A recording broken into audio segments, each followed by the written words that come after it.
Dios anota en el libro de la vida a los que predestina y luego pues decreta salvación para esos que Él predestina.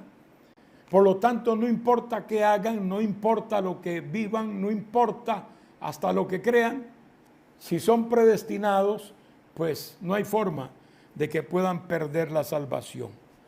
Pero si Dios mismo es el que inscribe en ese libro a los que predestina, Él mismo dice que hay que andar en santidad, en obediencia. Eso es lo que dice cuando habla con vestiduras blancas y advierte: no borraré su nombre del libro de la vida.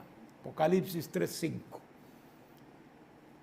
Entonces, ¿cómo es que el que los inscribe, según el punto de vista teórico calvinista, no pueden perder de ninguna manera la salvación, pero el mismo que los inscribe, porque estamos de acuerdo que es Dios el que hace esto, les advierte que tienen que vivir en cierta forma para mantener, no para ganar, pero sí para perseverar y mantener esa salvación tan grande que Dios nos ha dado?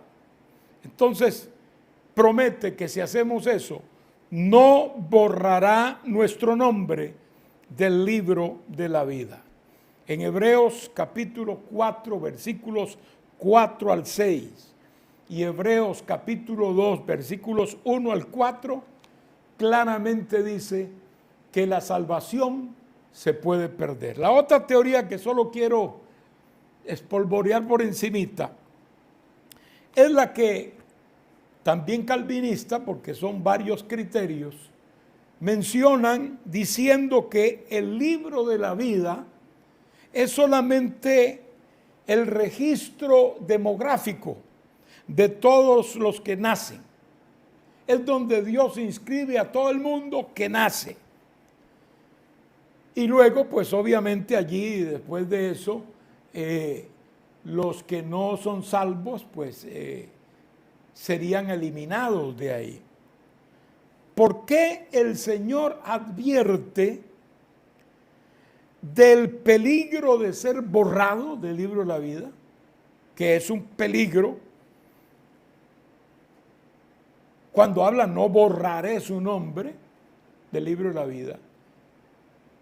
Si es un libro demográfico y están ahí todos los impíos de la tierra, están ahí desde Caín hasta el último impío. Están ahí estas bestias humanas, como Hitler, por ejemplo, y otros parecidos. ¿No sería una ganancia que mejor que lo borren a uno de esa lista? Porque no nos gustaría estar compartiendo en una lista con esa clase de personas. Sin embargo, aquí dice, como algo que es bendición, como algo que es positivo, ¿verdad? Nos dice el Señor y nos advierte que es un peligro ser borrado del libro de la vida. Entonces no es congruente con esta teoría. Definitivamente en el libro de la vida están inscritos todos los que hemos recibido a Cristo como Salvador de nuestras almas. Este libro se abrirá en el juicio y se abrirán otros libros que sí puede ser que el Señor apunte todos los que han nacido en esta tierra, pero no es el libro de la vida. Allí están los salvos, pero no quiere decir que no pueden ser borrados. La Biblia está clara. Cuando Moisés le dijo a Jehová, si no perdonas a este pueblo, pues ráeme a mí del libro que has escrito. O sea, bórrame del libro de la vida. ¿Sabe qué le dijo Dios? Le contestó y le dijo, al que pecare contra mí, a ese raeré yo de mi libro que he escrito. Hermanos míos, la palabra dice que sí se puede perder la salvación y que por eso hay que cuidarla con temor y temblor. Alabado sea el nombre de nuestro Señor. Siguiendo con nuestro texto, ya entrando al que leímos, tenemos la segunda bestia que aparece allí desde el capítulo 13, 11 al 18. Es otro instrumento de Satanás como lo es el anticristo. Nadie piense que el anticristo es un sistema, no, eso está claro en la palabra. Es una persona, igual que la segunda bestia. Es una persona. Las características que nos describe la Biblia acerca de ellos son características personales. Se le llama hasta hombre, hombre de pecado. Se le llama hijo, hijo de perdición. O sea que la Biblia es clara en identificar la personalidad de este anticristo. Por otro lado, hay quienes dicen que son engendros de Satanás, que el anticristo lo engendró el diablo. Es una equivocación grave.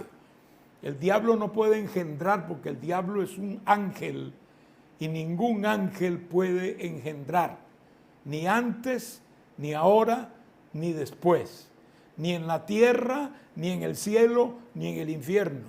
Un ángel no puede engendrar y mucho menos puede generar vida verdadera. No estamos hablando de una imitación de vida. De manera que no, el diablo no es que ha sido engendrado por Satanás. Cristo sí.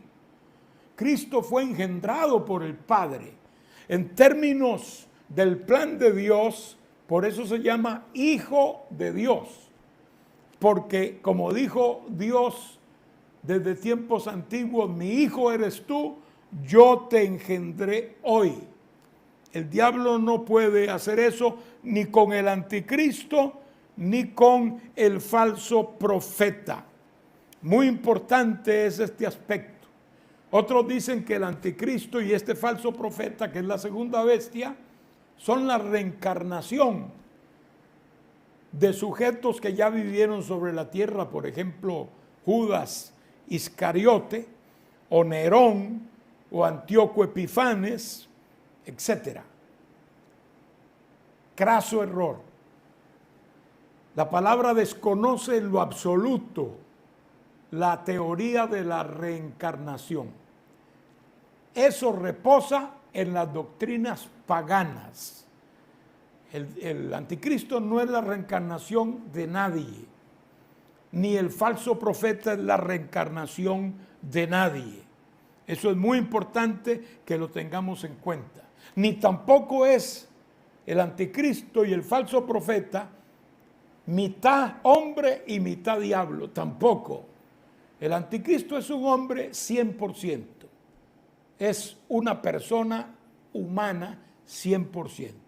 Ahora, la Biblia sí nos presenta que ciertos demonios del infierno, del abismo, puntualmente del abismo, poseerán a estos instrumentos satánicos. Uno para gobernar la parte política del imperio y el otro para gobernar la parte religiosa del imperio y del mundo. De manera pues que ese propósito es llevado a cabo a través de la habilitación que les darán espíritus diabólicos de alto rango a estos dos personajes. Eso sí está claro. Poseídos por Satanás sí son, pero de ninguna manera ni engendrados, ni mitad hombre y mitad diablo, ni de ninguna de estas cosas que hablé, mucho menos reencarnados. No, eso está totalmente fuera de lo que la palabra de Dios enseña. Dice la Escritura que esta segunda bestia sube de la tierra, no sube del mar como la primera. El mar son las naciones en convulsión, ¿verdad? La tierra pues lo hace también pertenecer o ser de un origen común. Esto añade a lo que he dicho anteriormente. Siempre han habido profetas falsos y falsos profetas. El hombre fue creado para adorar a Dios, y cuando se desvió y empezó a formar sus propias teorías e ideas acerca de la divinidad, se diluyó la fe que pudiera tener basado en la comunicación de la historia del Edén, que era la que mantenía esa fe, y luego pues la sustituyen por otras cosas, incluyendo lo que para ellos hubiera sido un Edén hecho por ellos mismos.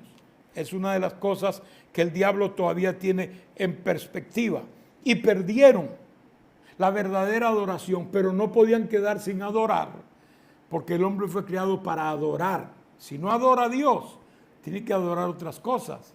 Tiene que adorar ídolos paganos, tiene que adorar su yo, su cuerpo, por ejemplo, como los griegos, que adoraban prácticamente su cuerpo, tratando de llevarlo a una perfección.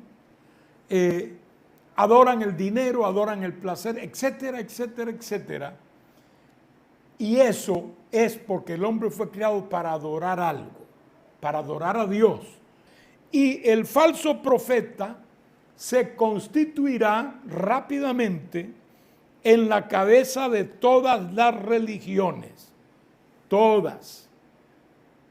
Llámese el Concilio Mundial de Iglesias, llámense el Concilio Mundial de las Iglesias Protestantes, llámense como se llamen en cualquier país, toda esa pléyade de misiones y organizaciones llegarán a ser una sola, es decir, se aglutinarán en la organización comandada por el falso profeta, que será única, que será ecuménica, que será herética, que será mundana, apóstata, y es llamada en la Biblia Babilonia la Grande.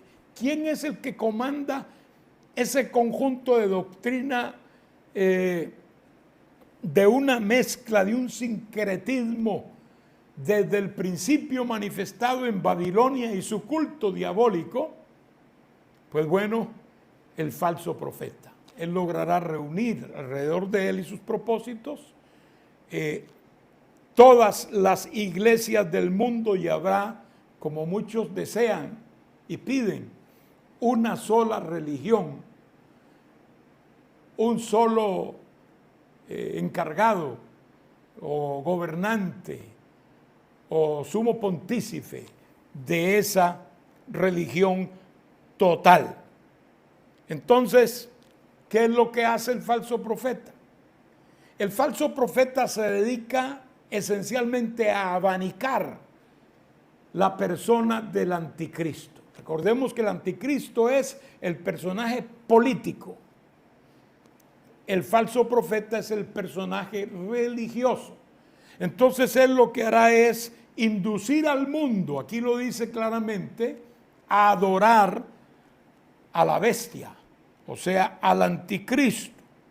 En segundo lugar, le da méritos para ser adorado, principalmente con el asunto de la herida mortal que fue sanada. Eso el falso profeta lo venderá como la resurrección del anticristo. Es una imitación burda y ridícula de la resurrección de Cristo. Así como Cristo resucitó, y eso es un sello a lo que Él vino a hacer, es, digamos, la certificación del ministerio y la obra redentora de Cristo, pues asimismo querrá imitar el falso profeta, que actúa como si fuera, en el caso obviamente de la contraparte, en la Trinidad Santísima, que es el Espíritu Santo y que es el que promueve a Cristo en nosotros y el que glorifica a Cristo y el que levantó a Cristo de entre los muertos. Pues asimismo Él hará o pretenderá que así se hiciere con el anticristo, y eso él lo venderá muy pero muy fácilmente al mundo, que por el engaño que hay en el ambiente en ese tiempo aceptará tales teorías diabólicas. Luego, el mismo falso profeta hará señales, hará grandes milagros y señales que la Biblia llama mentirosas. O sea, usará probablemente muchos trucos, muchas mentiras, hará montajes y tal vez una a que otra señal que le salga de la autoridad que el diablo le dará, porque el diablo lo poseerá a él también como posee al anticristo, de manera que estas señales que enaltecen al anticristo y que lo ponen en alto y lo promueven serán altamente engañosas. Después de esto, hay una imitación de la creación de Dios. La Biblia dice que el mismo falso profeta, el hombre de la religión, en el tiempo de la gran tribulación, el supremo de la religión, este falso profeta, mencionado en este capítulo como una bestia que sube de la tierra, promoverá el construir imágenes del anticristo.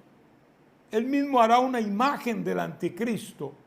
Y la escritura dice aquí en el pasaje que leímos que infundirá aliento en ella, que hay una imitación de la creación, como Dios sopló sobre el cuerpo inerte de aquella estatua que él hizo, que luego fue Adán, y Adán llegó a ser un ser viviente. Asimismo, este falso profeta, para querer presentar credenciales al mundo de lo que pretende ser, logrará este hecho verdaderamente admirable, probablemente usando también la mentira, el engaño, porque ese es el trabajo que él hace a base del engaño.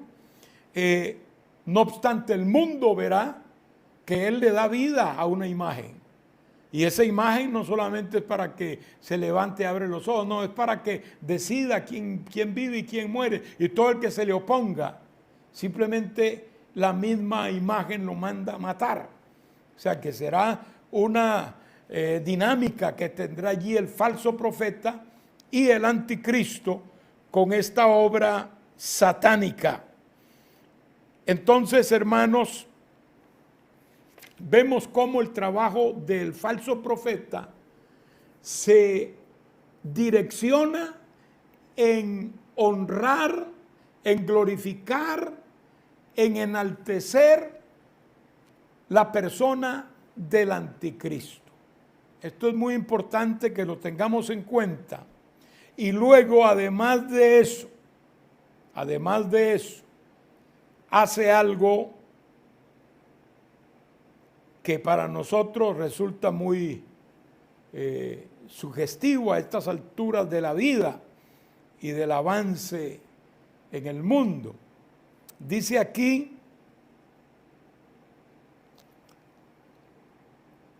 y hacía que a todos, verso 16, pequeños y grandes, ricos y pobres, libres y esclavos, se les pusiese una marca en la mano derecha o en la frente, y que ninguno pudiese comprar ni vender, sino el que tuviese la marca o el nombre de la bestia o el número de su nombre. Aquí hay sabiduría. El que tiene entendimiento cuente el número de la bestia, pues es número de hombre, y su número es 666. 36. ¿Quién hace que le pongan la marca del anticristo a la gente? El falso profeta. Él es el que está dictando la parte religiosa y entra seguramente acá para poder marcar a los seguidores del anticristo, pues entra a la parte religiosa. Recuerden que este hombre llamado falso profeta representado por la segunda bestia del capítulo 13 de Apocalipsis, será el regente de todas las religiones del mundo, haciendo de todas ellas una sola, la religión babilónica. Allí va a estar incluyendo la Iglesia Católica también, que de hecho reconocen que Babilonia tiene implicaciones con Roma en cuanto a su significado simbólico. Y de hecho en Apocalipsis, cuando lleguemos ahí lo veremos, se habla de Babilonia y se identifica en términos comparativos, tipológicos y espirituales con Roma. Eso está claro en la palabra. Ahora no lo vamos a ver, pero en el momento en que lleguemos ahí vamos a estudiarlo un poquito.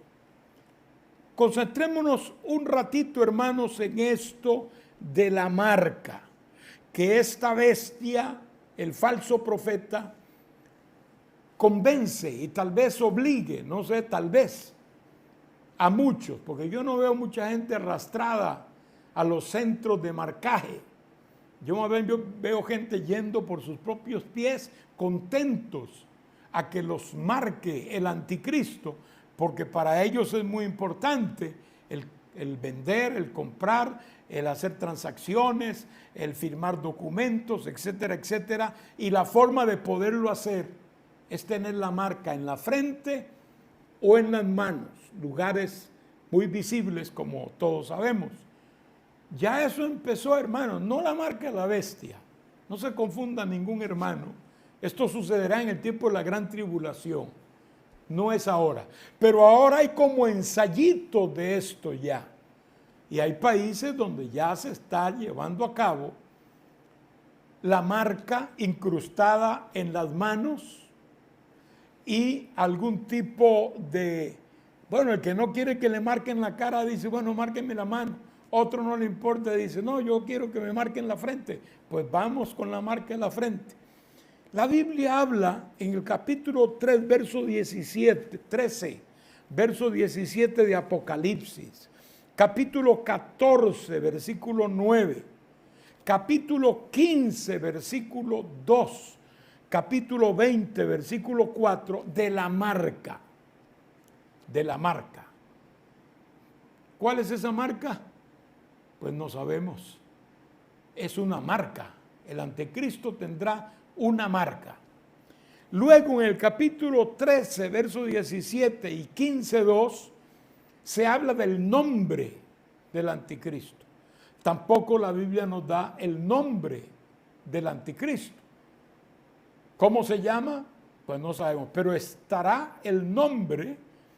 Alguien puede escoger la marca, otro puede escoger, póngame el nombre del anticristo. Y otro en 13, 17 de Apocalipsis y 15, 2 nos habla de el número de la bestia. Estamos hablando de tres cosas: marca, nombre y número. Como quien dice, para que escojan. No sabemos la marca, tampoco conocemos el nombre. El número se nos dice, pero tiene un significado y ese significado no se da, ¿verdad? Aunque eso nos permite, porque ahí nos abre el compás para pensar. Esto es para la mente que tenga sabiduría, dice. Cuenten el número, interprétenlo porque es de hombre, el número de hombre que es 666, nos informa que es número de hombre. Ese detalle es importante. Hermanos, la gente que sea negociante y esté aquí en la gran tribulación, ¿cómo harán? Usted sabe que hace 30 años uno leía estos pasajes. Yo lo leo hace como 50 años. ¿Y cómo será eso? Decíamos, que no se pueda comprar ni vender. O sea, es un poco difícil cuando no se piensa en la tecnología, pero hoy no. Hoy es fácil entender que por la tecnología cualquiera puede ser marcado. Es más, hay una corriente en el mundo dirigida a ese propósito de conocer, muy probablemente para controlar más adelante a todos los seres humanos sobre la tierra. Y definitivamente ya hay poder tecnológico, hay potencial para llegar a hacer tal cosa.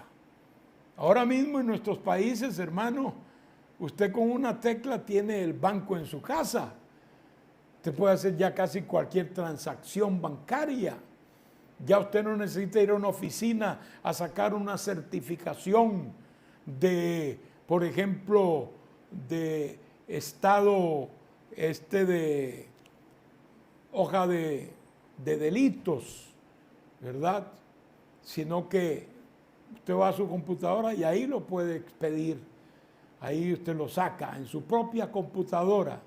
Un registro de certificado de nacimiento, de casamiento, de defunción, lo que sea, puede cualquiera acceder a través de los medios digitales. Y esto cada vez va en aumento. Ahora quieren empezar con la tecnología 5G, que no me declaro conocedor a fondo, solo lo que he oído de esa tecnología. Muchos dicen cosas muy terribles acerca de esa tecnología y hay gobernantes mismos que están preocupados y rechazando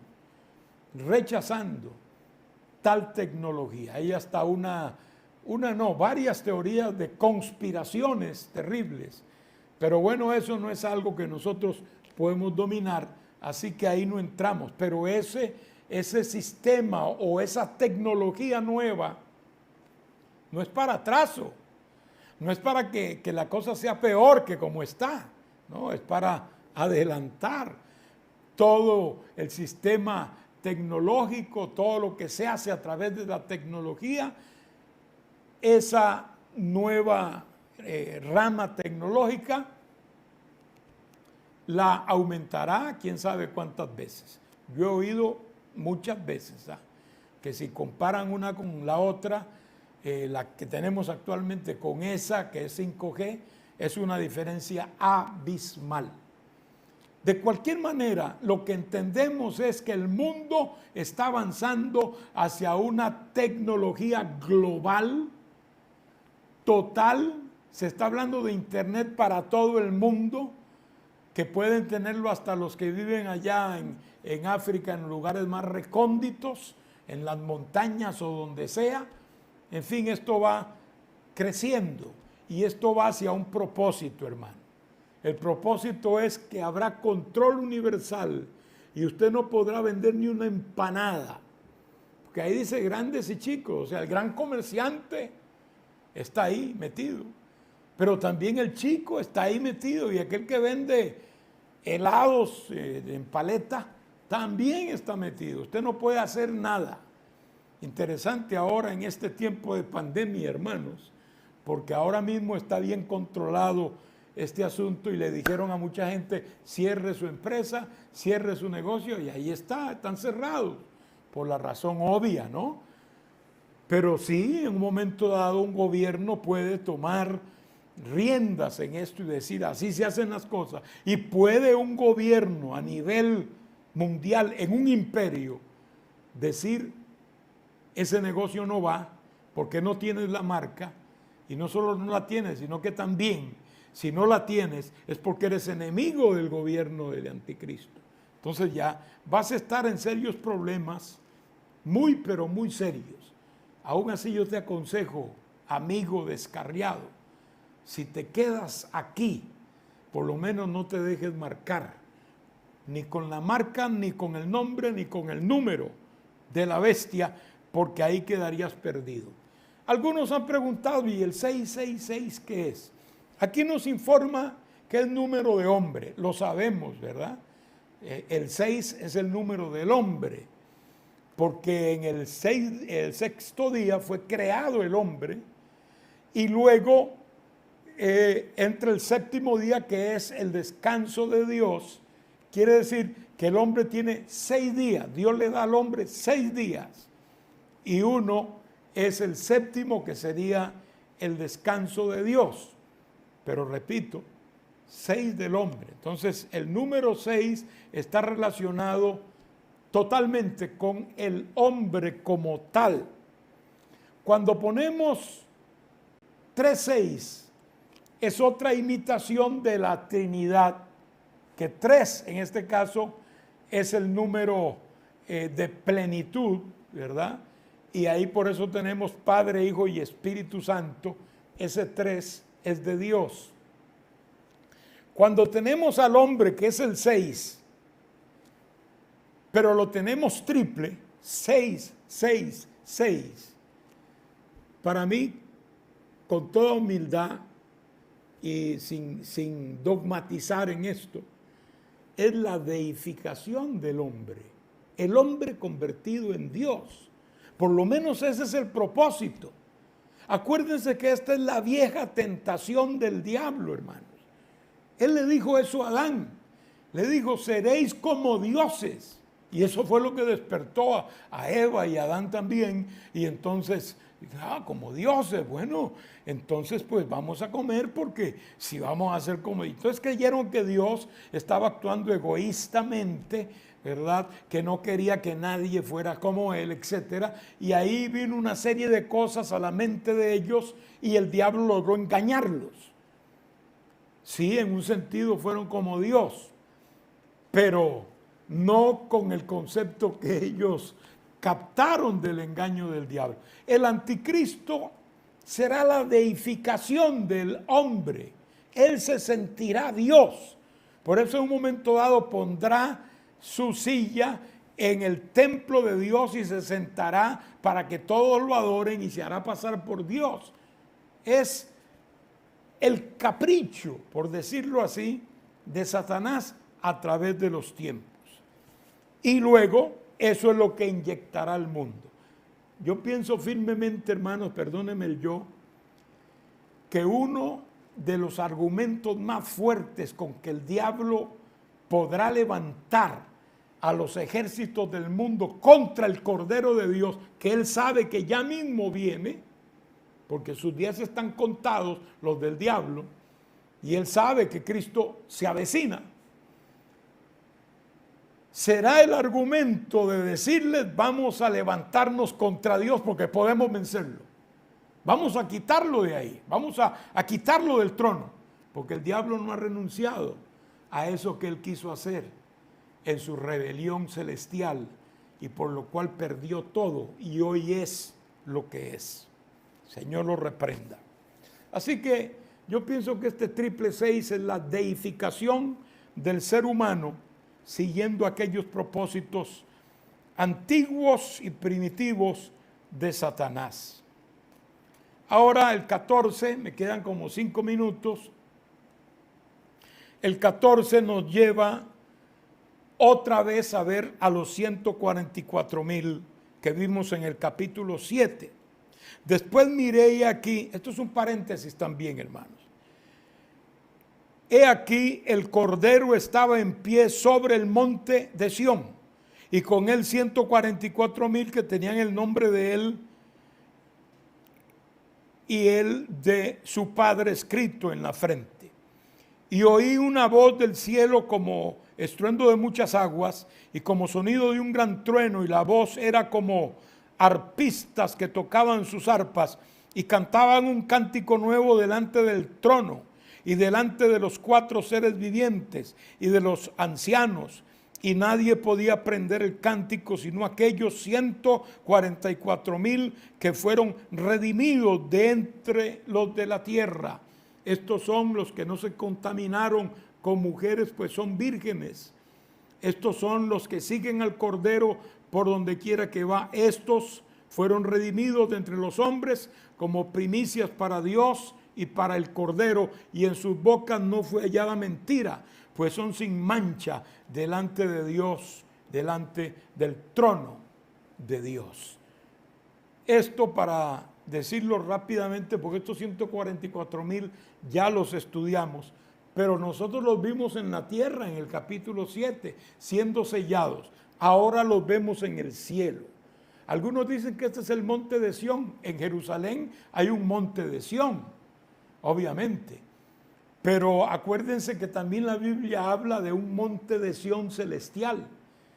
Libro de los Hebreos lo dice con toda claridad, hermanos, que nos hemos acercado no al monte de Sión terrenal, sino al monte de Sión celestial, a la misma compañía de los primogénitos. Ahí está en Hebreos capítulo 12, 22 al 24. Habla de una Sión, que es la ciudad, y de un monte de Sión celestial. Allí es donde estarán estos 144,000 ya, ¿verdad?, en su estado no eterno todavía, porque ellos no han resucitado, pero allí estarán en la presencia del Señor en el cielo. Esto no es en la tierra. Ustedes lo que ven ahí, ve los tronos, ve los seres vivientes, ve a los ancianos, que habla los 24 ancianos. Esto es una escena celestial. Y esos 144,000 están ahí y tienen una tremenda bendición. Es decir, ellos siguen al Cordero a donde quiera que Él va. Tienen una bendición. La Biblia dice que no se han contaminado con mujeres. Ahí no está hablando del matrimonio. El matrimonio no contamina a ninguno, ni hombre ni mujer. El matrimonio es santo delante de Dios. Y como dice la palabra, el lecho sin mancilla. Ese es un lecho bendecido por Dios. Dios honra el matrimonio y lo hace simbólico de la unión que existe entre Cristo y su iglesia, ennobleciendo el matrimonio en una forma tremenda. El matrimonio, pues, estos no eran incontaminados porque fueran vírgenes. De hecho, la palabra virgen aquí no tiene que ser necesariamente personas no casadas. Cualquier persona no casada puede guardarse en un acto de voto de castidad, que si fuera el caso también lo podrían ser, pero el hecho de ser casados no significaría absolutamente ninguna contaminación. ¿A qué contaminación se refiere cuando dice no se contaminaron con mujeres? Mire, hermano, en la gran tribulación se desatará el uso de drogas. En la palabra aparece el mismo nombre drogas cuando se usa una palabra de donde se traduce farmacia. En la gran tribulación habrá un aumento desproporcional, y ya empezó, no la gran tribulación, pero sí ese aumento del homosexualismo. De hecho, el anticristo se cree que será homosexual porque no tendrá cuidado del amor de las mujeres, dice la Biblia. O sea, no le interesarán las mujeres. Así que muy probablemente tenga estas tendencias que perfectamente van a calzar en el entramado actual de la sociedad, que va poco a poco metiendo estas cosas como si fueran normales y hasta buenas y hasta necesarias, y ya hay derechos de toda clase que cobijan estas relaciones impúdicas, venenosas, corruptas, que la raza humana ha adoptado, no de ahora, siempre, pero nunca en una institucionalidad como se hará en el tiempo del anticristo. De manera pues, hermanos míos, que habrá mucho de este tipo de tendencia, habrá prostitución al máximo, no se respetará el matrimonio, de manera que lo común será el estar contaminado. Una persona que es soltero, pues su contaminación sería caer en fornicación. Y una persona casada, pues su contaminación sería caer en adulterio. Y otros pecados más que existen en esa misma área, pero para poner esos ejemplos solamente. Estos 144,000 no se les verá ninguna mancha en cuanto a esto. Se mantendrán firmes ante esa acechanza diabólica multiplicada al máximo en el tiempo de la gran tribulación. De manera que eso se alaba en ellos. Pudiera ser que fueran también hombres solteros que hacen ese voto de castidad y decir, no, estos son 3 años y pico nada más, porque para este tiempo cualquiera sabe ya cuándo terminan las cosas. Si se ponen a contar desde el momento en que surge la bestia, etcétera, y la palabra dice que son 3 años y medio, cualquiera puede. Por eso la teoría de que el Señor viene a la mitad de la gran tribulación no es aceptable, porque podríamos saber fácilmente el día y la hora en que el Señor venga. Por lo menos el día con exactitud. Entonces no cabe que el Señor pueda venir a la mitad de la gran tribulación. Él viene antes de la gran tribulación. Así que, hermanos, estos 144,000 son recompensados por su fidelidad. Son llamados primicias y por eso son un pueblo especial. Ni siquiera estarán junto con los demás judíos y gentiles que se conviertan en la gran tribulación, porque la Biblia los llama primicias. ¿Primicias de qué? Primicias del pueblo de Israel. Recuerden, hermanos, que Israel está en un paréntesis, todavía que empezó cuando Cristo murió en la cruz. Y ha sido por 2000 años ese paréntesis. O sea, Dios no trata con Israel como nación. Como individuos puede salvar, y hay muchos judíos salvos. Pero como nación Dios no está tratando ahora mismo con Israel porque está en ese paréntesis. Cuando termina ese paréntesis, que es cuando empieza la gran tribulación, es que Dios empieza a tratar ahora con la nación de Israel. Las primicias de la nación de Israel son esos 144,000 que son sacados de las tribus de Israel y son sellados por el Señor, porque es gente que acepta a Cristo como su Salvador. Entonces son primicias, por eso es un grupo especial. Y también dice la Biblia, muy importante, que en ellos no fue hallado engaño. También el engaño será el pan de cada día en el tiempo de la gran tribulación. Bueno, hermanos, hasta aquí podemos llegar en esta ocasión con la ayuda del Señor, y ya en la próxima vamos a ver la parte final del capítulo 14 y el capítulo 15, porque el capítulo 15 y lo que falta el 14 es relativamente fácil de avanzar. Y luego dejamos el capítulo 16, que es la reanudación de los juicios, desde la apertura de los sellos. Y allí ya se cumplieron las trompetas y ahora vienen las copas, que es como quien dice el acabose, hermano. Vamos a verlo, si Dios quiere, solito ese capítulo, para poder ver algunos detalles que son interesantes. Así que Dios me les bendiga, queridos hermanos, Dios me les guarde. Gracias por estar con nosotros y seguirnos en este estudio del libro de Apocalipsis. Vamos a orar.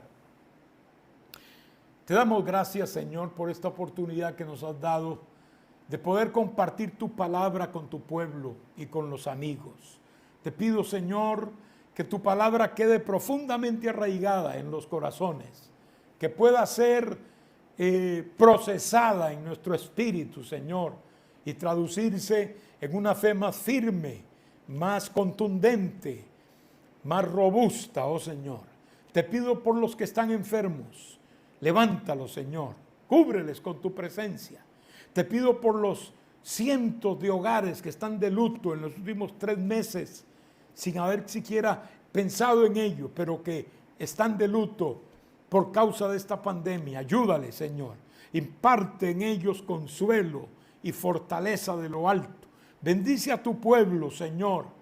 Guarda nuestro depósito para aquel día, especialmente ahora que no podemos congregarnos, pero que sí podemos invocarte donde quiera que estemos. Gracias, Señor, por todas tus bendiciones en el nombre de Cristo Jesús. Amén. Que Dios les bendiga, queridos hermanos.